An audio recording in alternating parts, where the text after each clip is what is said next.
Assalamualaikum warahmatullahi wabarakatuh. Murid-murid 5 Buhari. Hari ini kita teruskan pembelajaran PDPR kita, yang mana kita dah masuk kepada tajuk yang terakhir dalam mata pelajaran matematik, iaitu topik 8, pengurusan data. Alhamdulillah kita dah habis dah silibus kan. Awak sekolah pun mungkin bermula 1 November bagi tahap 2. Okay, tak apa, nanti bila dah buka sekolah kita boleh buat ulang kaji daripada topik awal. Okey, jadi macam biasa murid-murid keluarkan buku teks dan buku latihan. Buku teks muka surat 251 dan buku latihan untuk salin nota serta contoh yang akan saya terangkan ni. Okey, topik 8 pengurusan data dan tajuk pada hari ini ialah tafsir carta pi. Okey, apa itu carta pi? Saya rasa awak dah belajar dah, macam dah tahu jenis-jenis pengurusan data masa tahun 4. Ada piktograf, carta pi, carta palang. Tapi hari ini kita nak belajar carta pi. Okey, carta pi menunjukkan pecahan data dalam bentuk bulatan. Mesti dalam bentuk bulatan. Pi kan awak tahu pi, tahu pi ada pi ayam lah, pi strawberry ke, pi nenas ke. Pi mesti dalam bentuk bulatan, tak ada pi bentuk segitiga ke, bentuk petak, tak ada. Pi mesti bentuk bulatan. Okey. Jumlah peratusan carta pi mesti 100%. Maknanya jumlah carta pi tu mesti 100%, tak boleh lebih. Mesti kalau ada peratus kan, mesti dia 100%. Satu carta pi mesti 100%, tak boleh lebih. Okey, kat sini ada contoh carta pi. Okey, carta pi mesti ada tajuk dia dekat atas. Tajuk dia macam kat sini, tajuk dia sepatutnya tulis kat atas, tapi saya tak muat, saya tulis kat sebelah. Sini, air kegemaran oleh 50 orang murid tahun 5. Ini adalah carta pi kajian untuk air kegemaran murid tahun 5. Okey, kita tengok kat sini. Jus oren 45%. Okey, susu 15%, air Milo 25%, sirap 10% dan teh 5%. Cuba kalau awak tambahkan semua peratus ni, mesti jawapan dia 100%. Tak boleh lebih. Kalau lebih maknanya carta pi tu salah lah. Cuba contoh kat sini kan. Okey, macam mana ni? Tak tahu pun teh ni berapa peratus. Macam mana awak nak cari? Cara dia, awak ambil 100%. Sebab awak dah tahu dah, satu carta pi 100% kan? 100 tolak dengan 45, tolak dengan 15, tolak dengan 25, tolak dengan 10. Jawapan dia, dapatlah teh tu berapa peratus. Itu namanya carta pi. Jumlah peratusan mesti 100%. Okey, sekarang kita buat latihan contoh 1. Okey, contoh 1, mata pelajaran yang diminati oleh 80 orang murid tahun 5. Maknanya carta pi ni menunjukkan kajian untuk murid tahun 5 tentang mata pelajaran kegemaran dia. Okey, kita cuba baca dan teliti graf carta pi ni. Okey, BM. Okey, maknanya 45% daripada murid ni meminati bahasa Melayu. Kemudian bahasa Inggeris 25%, sains, nampak tak, sains tak ada peratus kat sini. Jadi kita kena carilah. Okey, matematik 10% dan PJ 5%. Okey, soalan A. Okey, berapakah peratusan bagi sains? Okey, macam mana nak cari? Dia nak peratusan bagi sains. Tadi saya ada terangkan satu carta pi berjumlah 100%. Jadi kalau kita nak cari yang ni, kita perlu buat apa? Kita perlu tolakkanlah 100%, tolak dengan peratus yang ada. Okey, kita buat bentuk lazim boleh Okey, 100. Ataupun awak nak tambah dulu semua dia. Tambah dulu semuanya. Berapa tu? 45% tambahkan dengan 25. Okey, 25%. Berapa? 10, 1 tambah 4, 5, 7. 70%. Okey, 70%. Lepas tu tambah dengan 10 tambah 5, 15%. Maknanya 70% tambahkan dengan 15%.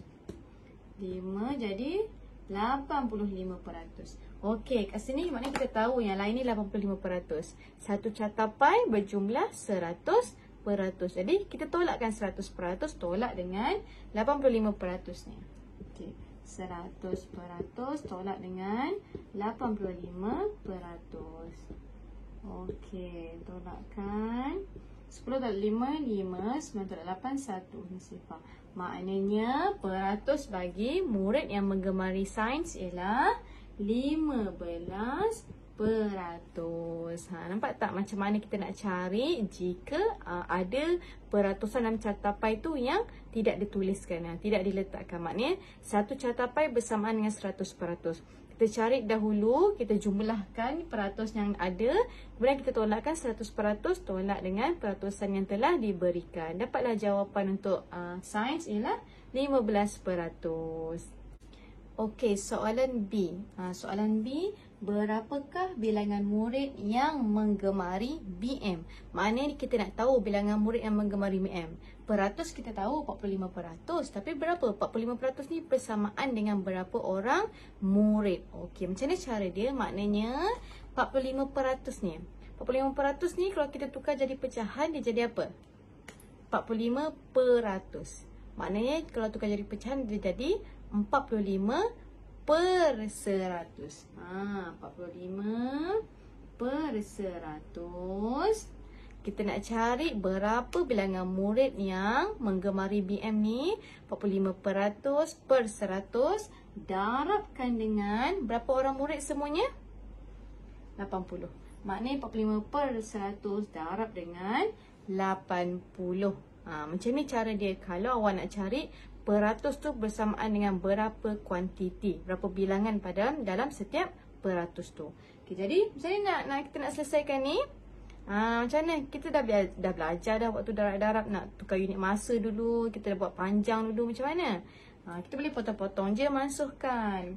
Okey, sifar dengan sifar kita boleh masukkan, sifar dengan sifar. Okey, 10 dengan 8 ni awak boleh masukkan, 45 dengan 10 pun awak boleh masukkan. Okey, macam mana? Okey, 10 dengan 8. Awak nak buat macam mana? Kita buat 45 dengan 10 lah atas bawah kan? 45 dengan 10. Sifar apa ada 45 dengan 10? Sifar 5. Sifar 5 ada 45. Sifar 5 pun ada 10. Okey, jadi 45 bahagi dengan 5. Jadi kita masukkan dengan sifar 5 kan? 45 dekat sifar 5. 5, 10, 15, 20, 25. 30, 35, 40, 45. 45 yang ke berapa ni? Yang ke 9. Jadi kita potong je. Potong jadi 9. 10 ni kita potong. Sifar 5, 10 yang ke berapa? 5, 10 yang ke 2.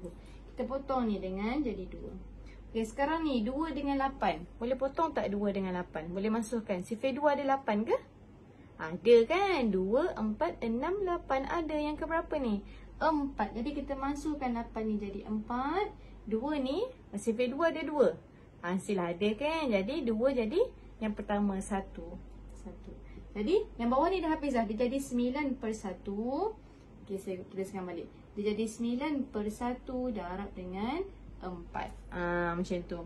Maknanya dia 9 darab 4 bahagi 1. Ataupun 9 per 1 ni bersamaan dengan 9. Tak perlu buat apa-apa.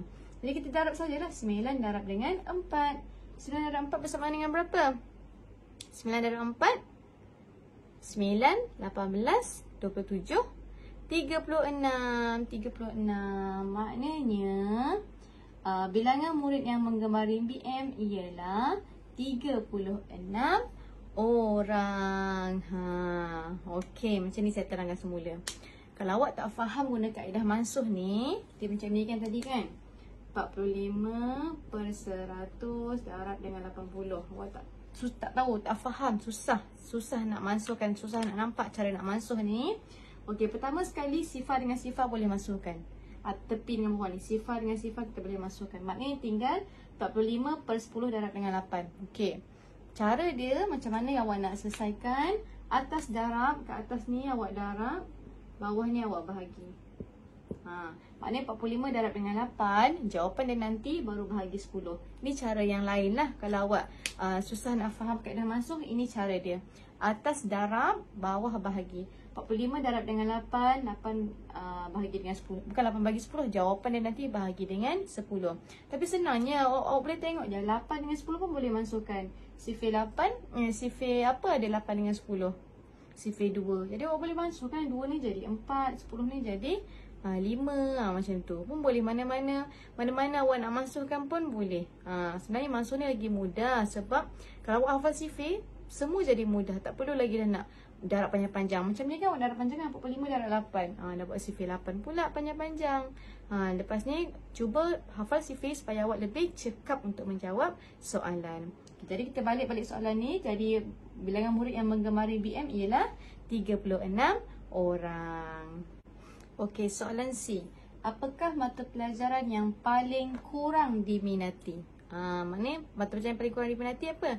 Yang peratus yang paling sedikit. Jadi peratus yang paling sedikit ialah apa? BM 45, BI 25, Sains 15, Matematik 10, PJ 5. Jadi yang paling kurang diminati ialah PJ. Tulis dia. PJ 5%. Itu jawapan dia. Tak ada kira-kira dah. Kalau mata pelajaran yang paling diminati apa? BM lah 45% sebab dia yang paling besar. Peratus yang paling besar. Okey, cuba soalan lain. Saya tak tulis Soalan lain saya tanya. Apa carta pai ini berkenaan apa? Carta pai ini tentang apa? Kalau ditanya macam tu, jawapan dia adalah carta pai ini tentang mata pelajaran yang diminati oleh 80 orang murid tahun 5. Salin balik tajuk dia apa. Kalau soalan yang tanya macam tu. Carta pai ini tentang apa? Carta pai ini ialah tentang mata pelajaran yang diminati oleh 80 orang murid tahun 5. Salin tajuk dia keseluruhan tanpa tinggal satu pun. Soalan ni kadang-kadang keluar juga walaupun kita dapat mudah tapi awak tak tahu carta pai ni tentang apa. Awak tulis carta pai tentang mata pelajaran. Tak boleh, kena tulis ayat penuh untuk tajuk dia. Carta pai ini tentang mata pelajaran yang diminati oleh 80 orang murid tahun 5. Macam tu. Okey, contoh 2. Tadi contoh 1 kan, contoh 2 pula. Okey, carta pai ini tentang apa? Carta pai ini tentang makanan kegemaran murid tahun 5. Itu tajuk dia. Okey, kita baca roti canai 5 orang, nasi lemak 6 orang, kuih 4 orang, mi goreng 5 orang. Awak tengok carta pai ni tak ada peratusan. Tiada pun tulis dalam peratus. Dia tulis terus kuantiti. Tadi awak ingat tak? Tadi kita cari kuantiti. Kuantiti yang meminati bahasa Melayu kan BM. Ini dia tulis kuantiti. Mungkin soalan kena cari peratus dia. Okey, macam mana cari peratus? Okey, baca soalan 1. Berapakah peratusan bagi kuih? Okey, dia nak peratus bagi kuih ni. Okey, macam mana nak cari? Tadi sama macam tadi. Tadi 45% kita jadikan 45%. Maknanya nak cari peratusan kuih ni pun kena ada pecahan juga. Pecahan ni yang mana? Kita ambil kuantiti ni 4 per dengan. Okey, kalau macam tadi 45%, 100 adalah keseluruhan carta pai tu. Tapi kalau yang ni dikasih kuantiti, maknanya kita perlu cari berapa keseluruhan orang. Maknanya kat sini berapa semua orang ni. Jadi apa perlu kita buat? Kita tahu dah kat sini 5 orang, 6 orang, 4 orang, 5 orang. Apa perlu kita buat? Maknanya kita perlu tambahkan orang-orang ni. Baru kita tahu berapa semua murid dalam carta pai ni. Okay, kita tambah. Tambah kat tepi pun boleh kan? Okay, 5, 6, 4. Okay, berapa ni? 5 tambah 5, 10, 16, 4, 2, okay, 20 orang. Okay, maknanya berapakah peratusan ni? Kita perlu buat 4 per 20 darab dengan, nak cari peratus mesti darab dengan 100. Okay, jadi 4 per 20 darablah dengan 100. Okey, macam mana nak selesaikan? Senang je kan? Macam mana? Mansuh boleh? Ataupun awak nak darab biasa pun boleh. Kita guna mansuh lah, mudah kan? Okey, sifar dengan sifar boleh potong. Ada tinggal 2 dengan 10. Sifar 2 ada 10. Ada. Jadi kita boleh bahagikan 2. 2 bahagi 2, 1. 10 bahagi 2, 5. Okey, jadi jawapannya berapa? 4 darab dengan 5 bersamaan dengan 4 dan 5 berapa? 20. Maknanya peratusan bagi kuih ialah 20%. Okey, jadi pun awak pun boleh tulis untuk kuih 20%. Mudah kan? Cuma tadi dia dah kasih 45% terus. Kalau macam ni 4 dah tu kuih 4 orang, Nak per dengan berapa, mesti per dengan keseluruhan. Mana awak tambah semua kuantiti dahulu, baru kita darab dengan 100. Okey, soalan B. Kira beza peratusan bagi roti canai dan nasi lemak. Beza peratusan. Apa itu beza? Beza ni operasi apa?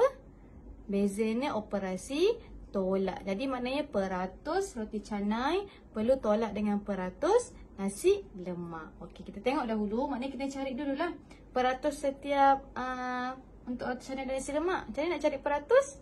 Sama macam cara kita cari kuih tadi, peratus kuih. Okey.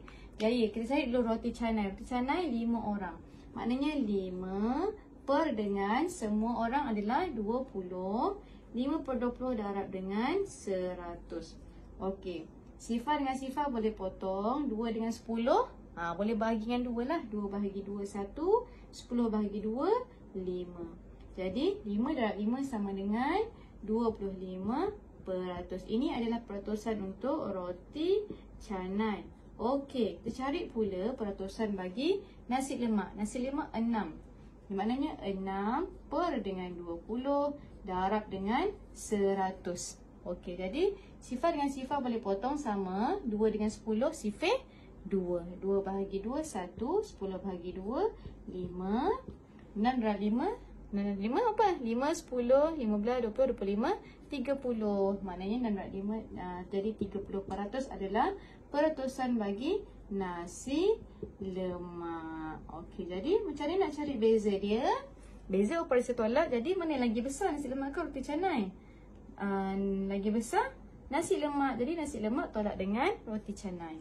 Kita buat 30% tolak dengan 25%. Jadi jawapannya berapa?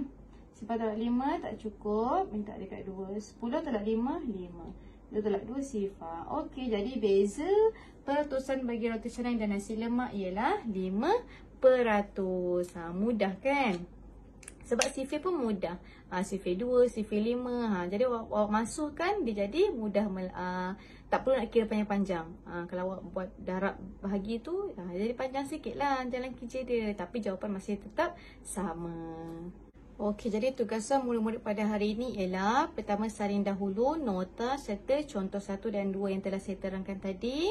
Kemudian tugasan cuba ini nombor 1 dan nombor 2 sahaja. Nombor 1 ABC, nombor 2 ABC. Okey, kalau ada apa-apa masalah boleh terus tanya dalam WhatsApp group. Selamat belajar, teruskan usaha. Assalamualaikum warahmatullahi wabarakatuh.